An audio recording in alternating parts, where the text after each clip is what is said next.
The supraspinatus is an interesting muscle that, again, is one of those things it takes you a while to get your head around, and it's not considered a hugely relevant deal. We've got sort of things across the top of the shoulder that seem to take more precedence, such as the trapezius.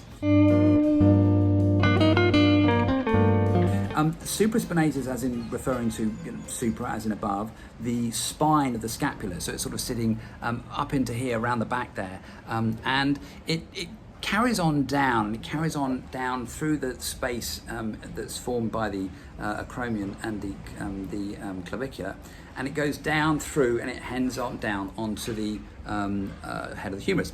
Now, I'm going to be going back into the lab soon, and I'm going to spend a lot more time on really focusing onto the supraspinatus, because what I found was that as well as it being remarkable in terms of the tenderness attachment that there is in there, was how many layers of connective tissue were sitting across the top of that before you can actually get to the muscle and its attachment itself. So very interesting. It's not really depicted in any way, in a way that I would find satisfactory as far as anatomy book is concerned.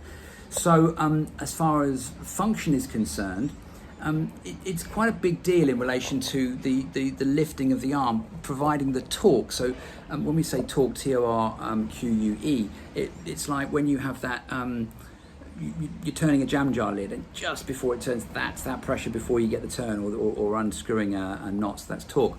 And some suggestions are that the supraspinatus provides 50% of that torque, of that power to lift, so it's quite an interesting deal.